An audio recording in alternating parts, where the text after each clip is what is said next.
Hey guys, Chris Fix here, and today I'm going to show you how to fix a flat tire. If you ever been in a situation like this, you go out to the store, you come back, you go look at your car and you notice, hey look, I got a flat tire. Well, it's not a fun situation. But it does give me a good opportunity to make a video to show you guys exactly what you need to do. So every step on how to fix that flat tire.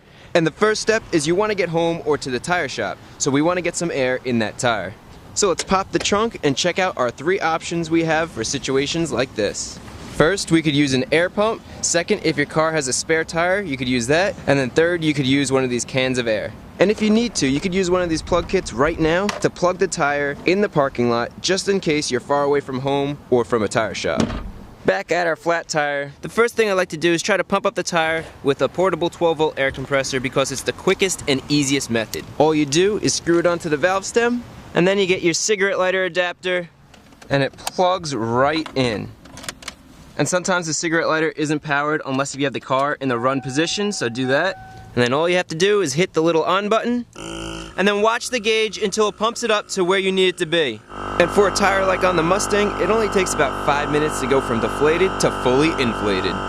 It's supposed to be around 32 to 35 PSI. I pumped it up just a little bit more, just so that we have some extra air for the ride home. And then all you have to do, once you're pumped up, shut it off, unscrew it from the valve stem, and screw the cap back on. And you can see how effortless that was. I didn't have to jack the car up, change tires or anything. That's why I keep one of these 12-volt air compressors in my trunk right next to the spare tire. It'll pay for itself the first time you use it. And they're relatively inexpensive, and I'll link one in the description, so if you don't have one, you could get one for yourself. Now you just want to wait a few minutes to make sure the tire doesn't go flat really quickly, because then it's too dangerous to drive. And in the meantime, I want to explain the 2 other methods real quick. Now if I didn't have an air compressor or it didn't work, my next method would be using the spare tire. If you've never changed a spare tire, even if you don't have a flat, go change it in your driveway just to see the whole process and make sure you have all the tools you need. If you have a spare tire in your car, most cars will also come with a scissor jack and a tire iron. You want to make sure you have both of these, as well as a key for if you have any locking lug nuts. Since you rarely use or even check the spare until you finally need it one day when you have a flat, many times it's deflated or you're missing the tools. And if there's one thing that you learned from this video other than fixing a flat, I want you guys to go out there and check the pressure in your spare tire and make sure you have all the tools you need to put on your spare tire. And finally, for emergencies, I do keep a can of sealer in all my cars. But I only use this for emergencies. All you have to do is take the cap off, and then this attaches right to your valve stem. And then inside this can is compressed air and a liquid. And when the liquid in here comes in contact with the air, it solidifies, and hopefully that'll clog the leak. And it does work for small leaks, and it will fill your tire with air. But the problem is,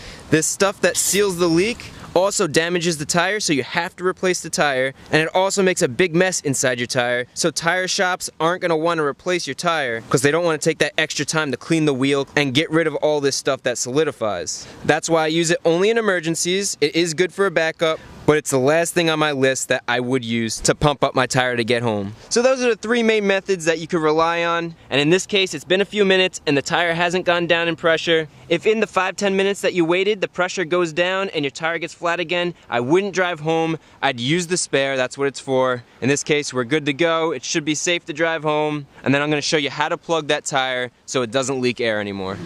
Alright, safe and sound at home. And as you can see, the tire is still inflated, which means we probably have a pretty slow leak. So now we want to remove the tire from the car. And you can do that with the scissor jack and tire iron that come with the car if you don't have a lot of tools. But if you have a breaker bar, jack, and jack stand, it'll make this job that much easier. And no matter what jack you use, if you don't know how to jack your car up, you could check out the owner's manual and flip to the back where it'll show you exactly what you need to do to lift the car up safely. So let's get started. The first thing you're going to want to do is break those lug nuts loose, because if you try to do this with the tire in the air, it's just going to spin. With all the lug nuts broken loose, now we could jack up the car. But before that, we want to block off our rear wheel so the car doesn't roll anywhere. Then we could place the jack on the proper jacking point and lift the wheel all the way off the ground. And it's always a good idea to support the vehicle with a jack stand and not just the jack. Now we could finish removing our lug nuts and remove the wheel. Once we have the wheel off, you want to make sure it's fully inflated so that you have air pressure, and now we're going to search for the leak. The leak is most likely a nail that's in the tread area here. So just spin the tire and keep an eye out for any nails. And sometimes it can be difficult to find the leak. So I have a little trick, and that's using soapy water. All this is dish soap and water mixed together, and what you do is you just spray down the wheel, and you want to keep an eye out for any areas that are bubbling up, because any air leaking out is going to cause bubbles. And you can never use too much soapy water, so don't be afraid to use a lot. Oh, and you can see it right there. And that's a perfect example of how much easier it is when you spray some soapy water. I mean, look at that, it bubbles right up, and that just makes it completely obvious to where your leak is. So I'm going to spray down the rest of the tire and make sure we don't have any leaks. And I'm just making sure the whole tire is coated in soapy water, and then I'm looking for any bubbles forming. The soapy water also helps you know when you've searched the whole tire. The dry parts still need to get sprayed down and checked. So after checking the entire wheel, it looks like we only have one screw right there that needs to be removed and plugged. Now this is most likely our only leak, and I'll show you how to repair that, but before we do that, we want to check out where the rim and tire meet. On some wheels there could be corrosion, which could cause air to leak out, so just spray around the whole wheel and check for bubbles. And this side looks good, so do the same thing on the other side. That side looks good as well. And then the last thing to check is unscrew the valve stem cap and spray right in the valve stem and look for any bubbles. And that's another common area that could leak and cause your tire to go flat. I don't see any bubbles, so we're good. But if there's any leaking from the rim or valve stem, you need to remove the tire from the wheel to fix it. Now, one thing to be mindful of is if there's any damage to the sidewall or the shoulder of the tire, you can't repair the tire. It has to be replaced. Those areas are a structural part of the tire. But with that being said, this is the only damage to the tire, so let me show you how to remove the screw and then plug it so it's leak-free. Now that we've found the leak, we're going to move on to our next step and plug the leak. To do that, I'm using one of these plug kits. It only costs a few bucks and it comes with everything you need to plug the tire. And before we go and remove the screw and then air starts shooting out, we want to get our plug ready. So we want to grab our plug pusher and some plugs. This plug pusher tool is what we're going to use to slide one of these plugs into the tire. So get your plug, it should be sticky and it should be malleable, so flatten down the end and slide it through the slot in the plug pusher tool. And then once it starts coming through, you want to pull it halfway through, just like that. With our plug ready, you could set that aside, and you want to grab your reamer from the kit, set that aside, and then if your kit comes with rubber cement, you want to set that aside as well, but you don't need rubber cement to do this job. This is just an extra piece. If you have it, you could use it. If you don't have it, you don't need it.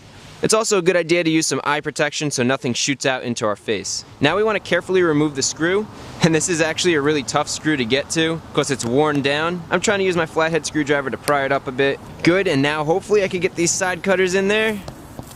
And now that I got it out a little bit, I think it's better if I use a pliers and just unscrew the screw. There we go. Alright, so now I'm going to remove this quickly, and it's out. And then I'm going to grab my reamer, and then I'm going to force the reamer into the hole, and this can be difficult. So make sure you get a kit that has a reamer with a T-bar handle like this, so you can really push on it and get a lot of leverage. I'm really pressing hard. I have most of my body weight on this, and this isn't going, oh, there we go. That wasn't going in easily. Now you're gonna move the reamer up and down. It's also a good idea to twist it side to side, and then again move it up and down. And what we're doing is we're prepping the hole for our plug. We're removing any loose rubber that'll cause air leaks with the plug in there. We're also smoothing the hole so the plug seals it. If your kit comes with rubber cement or you buy some extra rubber cement, you want to add some to the reamer and the hole. And you're just going to work that rubber cement in there good. And if your kit doesn't have rubber cement, don't worry, it's not necessary to complete the job. Now you're going to get your plug tool ready, and again, if you have the rubber cement, you could apply some directly to the plug. This is going to help lubricate it so it pushes in easier, and it's also going to help seal the hole a little bit better. Now you want to remove the reamer and quickly insert the plug. This can be a little bit tough. Again, that T-bar is going to help, and use your body weight. Really push it down. After you push the plug through the tire, you want about a quarter of the plug sticking out, and then you're going to give this tool a firm pull out. The tool's going to come out, but the plug material is going to remain in the hole to stop the leak. And once this completely dries, we're going to cut it, but let's give it about 10 minutes to dry and seal up perfectly. And you can see how that works. The plug sits right in the plug tool right there, but then when you pull on it, the plug slides out of that slot and the tool gets removed from the tire. And after about 5-10 minutes, it's not tacky anymore, it's nice and dry. You could grab your side cutters and cut off the end of the plug. And I want to get it flat and even with the tire, so I'm going to use a razor blade. Good. Now add air to the tire to the recommended pressure. And in this case, my tires get filled to 35 psi. Alright, I got it on the first shot. And before we go and mount the tire, you could use your soapy water to make sure that it's completely sealed and not leaking any air. And I don't see any bubbles, so we're ready to mount this back on the car. I like to use my feet to help me mount the tires, and then snug up all the lug nuts. Remove the jack stand, drop down the jack so the car goes onto the ground nice and smooth, and then tighten down all the lug nuts in a star pattern. I like to use a torque wrench to make sure they're evenly tightened. Alright, and that is everything you need to know on how to plug a leaky tire. For the next few days, you want to keep an eye on the tire pressure, make sure that plug stays leak-free, and you are good to go. Real quick, technically plugs aren't permanent. What you're supposed to do is go to a tire shop, they take the tire off, and they patch it from the inside. Now, I have driven on a plug tire for a while. I'm sure people will comment below sharing their experience with plug tires. But I just want to mention, if you go to the tire shop that you got your tires put on, a lot of times they'll patch it from the inside for free. But for now, you're good to go. The tire is patched and leak-free, and you are back on the road. As always, any products I used in this video will be linked in the description. Also, I hope the video was helpful, and if you're not a subscriber, consider subscribing.